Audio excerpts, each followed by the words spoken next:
Good morning guys. So सकाळी सकाळी रनला वगैरे जाऊन आले. पोस्ट विश लायब्ररीला गेले. Studied for a good amount of time, like after a long time study for a good amount of time. Post which कॉफीचे सॅशेस नेले होते. सो कॉफी वगैरे बनवली अँड फॉर द फॅक्ट की मी फक्त 2 सॅशेस वापरले, which is a very good thing. आणि मी पूर्ण दिवसात फक्त 2 सॅशेस पिलेच. That is an amazing thing. नाहीतर मी से 4-5 सॅशे तर पिऊनच जाते इझिली. मग घरी वगैरे आले. इव्हनिंगला थोडे गेस्ट आलते घरी. थोडे म्हणजे एकच गेस्ट आलता घरी. मग चहा. आणि मला चहा बनवता येत नाही. I mean oh my goodness, it is one of the most difficult task. मला नाही येत भाई चहा बनवता.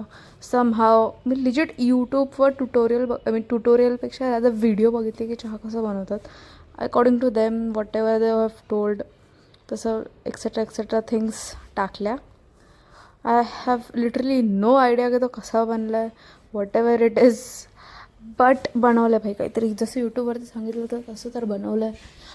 चहा इज द थिंग दॅट मला नाही आहेत. बाकी I can cook everything and anything. आणि मग दूध टाकायचं होतं आणि ते बाहेर पडलं. Like wow. आणि you can literally see my eyes. भाई सब मी दिवसभर झोपलेले. मी लायब्ररीवरून आले and then I have slept for good 3 to 4 hours.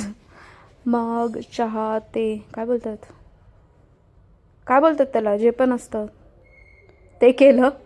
त्याच्यानंतर टेरेसवर गेले ते थोडा वॉकसाठी. आय थॉट की छान स्कायज बघायला भेटेल, बट ते नाही भेटलं. आय मीन होतं बट नॉट दॅट इंटरेस्टिंग. आणि इथं एली पण नव्हती माझ्यासोबत. म्हणून मग मी लगेच खाली गेले. And as I was going down, madam वरती आल्या.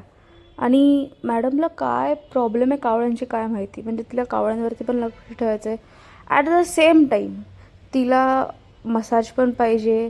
लाईक वा भाई. आणि हात काढला तर ती एवढी नाटकी करते ना. मग रात्री थोडं बाहेर गेलते.